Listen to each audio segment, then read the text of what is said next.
Hello and welcome to the April 2023 vlog. Speaking off the top of my head, my mind. It may or may not make sense. You can leave me comments on that, of course. I appreciate it.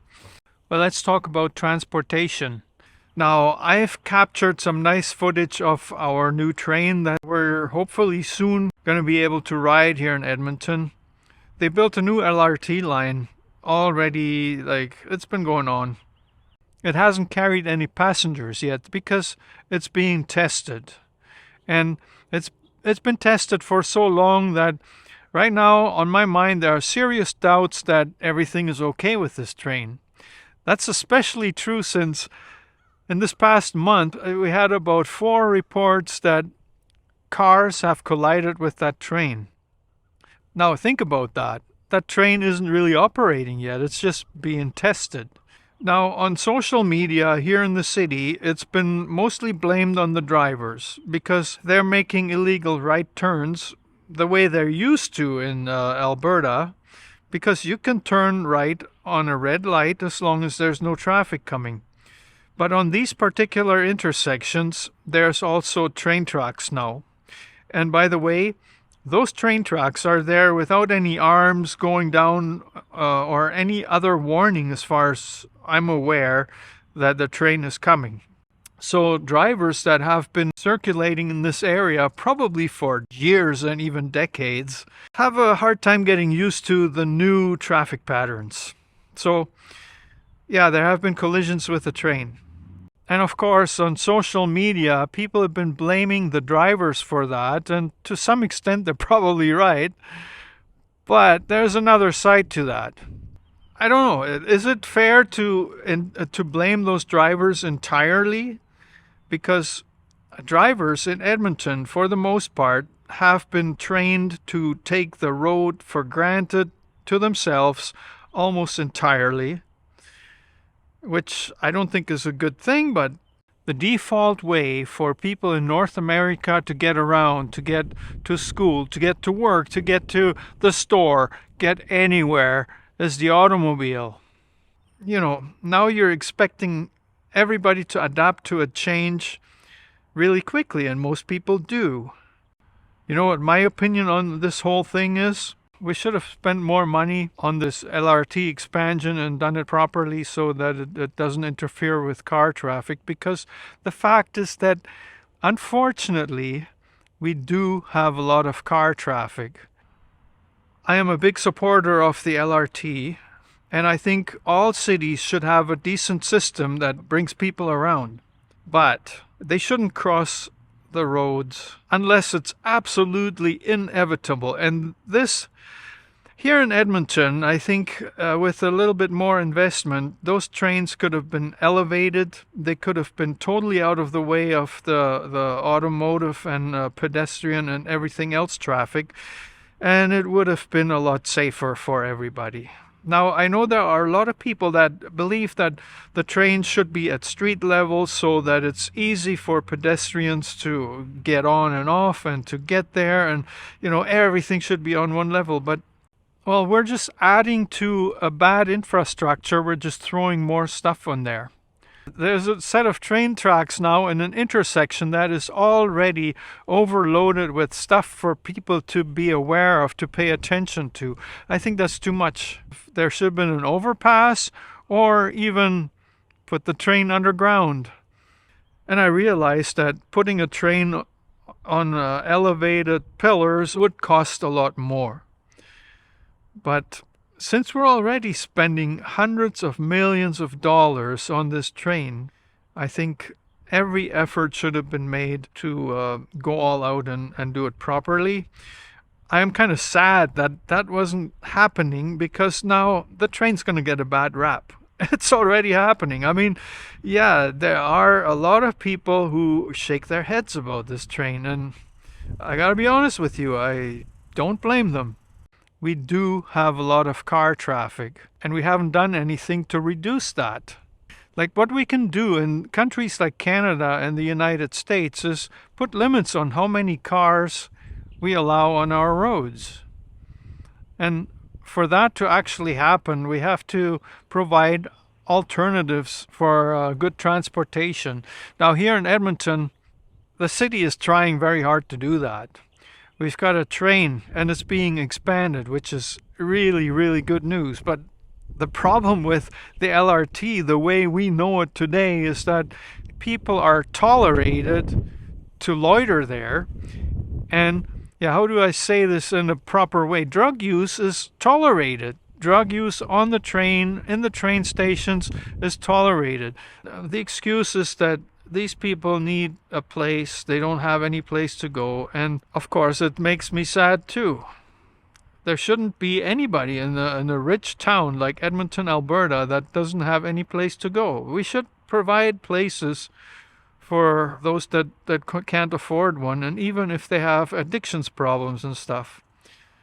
Because the way it's happening right now, they're destroying our public facilities, including the train, including the funicular that goes from downtown Edmonton down into the River Valley.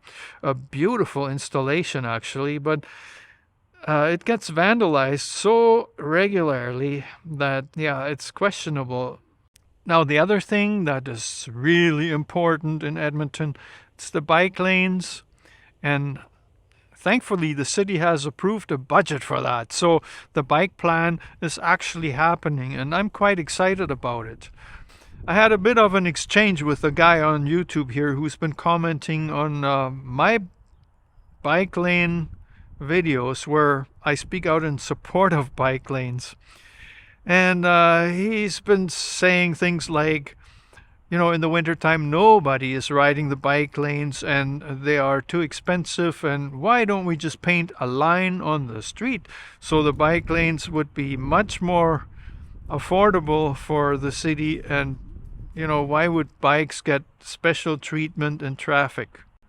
Are these even valid questions? Well, guy, if you're not going to spend any money on bike lanes, you're going to end up with something that is like that train that we're dealing with right now that doesn't benefit anyone yet because things aren't right. Why can't a bike lane just be a line on the street? It's very simple.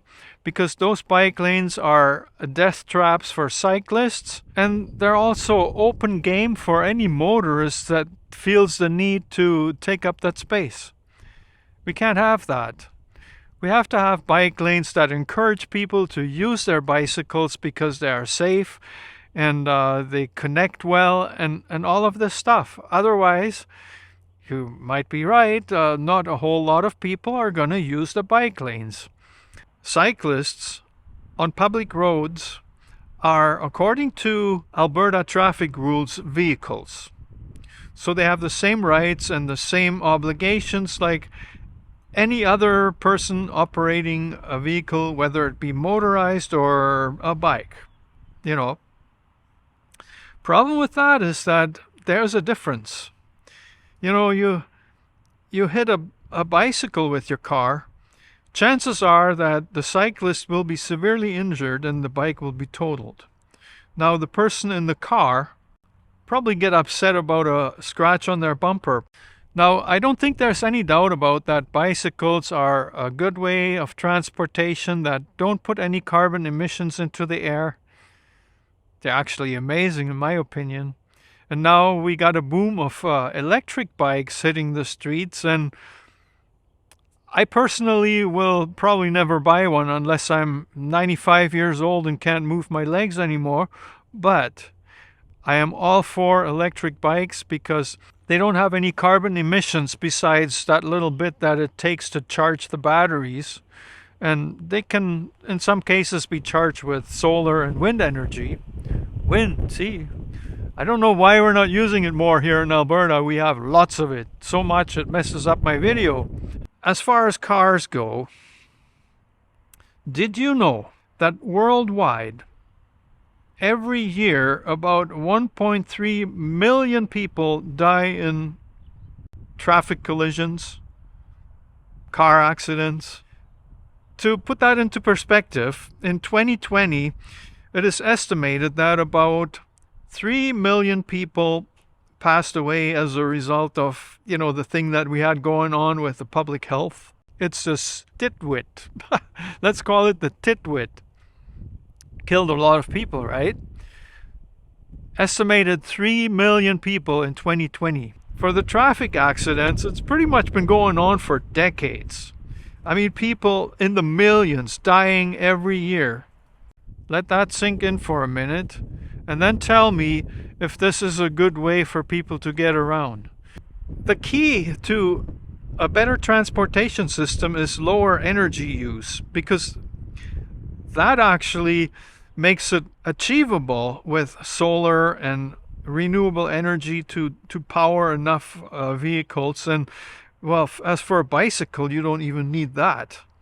And at the same time, an electric bike or a cargo bike or whatever, even if it's got an electric motor and needs to be charged, uses a lot less energy than any car or truck. Now, of course, there's a place for cars. I'm not saying that everybody should just be riding their bikes, and and I agree that at minus 30, a lot of people won't want to ride their bikes. I understand that, but that's not to say that nobody will. I gladly do, because I find the hassle to get your car ready for a small trip. It's worse to me than pulling my bike out and hopping on there with an extra layer on extra mittens and stuff. We have to provide alternatives that work for people. And the two main ones are public transportation, buses and trains. Trains are superior, way superior, and active transportation like bicycles. And anywhere within the city, it's appropriate. And I don't care about the weather. People here in Alberta, they go outside in minus 30 temperature, no problem at all. They're outside scraping their windshield at minus 30 when it would take them probably less time to get to where they're going on a bicycle. Seriously. Automobiles, the way we're using them today, are not sustainable. The targets for our emissions reductions in Canada throughout the whole country are not being met. We're not anywhere close to that. Instead of reducing emissions in Canada, they're actually increasing. And folks, is there a climate emergency or not? You tell me. And it doesn't matter whether you're driving a Tesla or an F-150. As long as your electric car is charged with energy from a coal-fired plant or even a gas-fired plant, you are emitting carbon. In order for people to ride their bikes, they need safe infrastructure to do that. That's a no-brainer. And if we don't create that, then things aren't going to change. So, do we want to get stuck in the 1970s and 80s where, we just built super highways with 8, 10, 14 lanes in each direction? I'm thinking of the 401 in Toronto. But right now, they're expanding the Yellowhead Highway here in Edmonton and the Anthony Henday, which are all already pretty wide and stuff. But, a few years ago, you could drive on there and nobody was on there. And then all of a sudden, it fills up with traffic and there's traffic jams. People are driving more aggressively today than I've ever seen. So that's why I find the LRT is important. Better bike infrastructure is extremely important. And if we don't invest in our transportation system, it's just going to get worse. Too windy here. Let's pack up and go home. Anyways, I've talked long enough. I hope you don't get bored with my vlogs. It's a good exercise for me to just speak my mind in front of a camera without any script. If it comes across a little goofy, yeah, that's me. I'm just speaking my mind, perhaps raising awareness about a few things and starting a discussion. So I hope you enjoyed. Give me a thumbs up. And you can subscribe to my channel if you like, because I'll do this every month from January of this year onwards. There's a playlist. It's on the screen right now that you can check. It's always different stuff. Enough said. See you soon.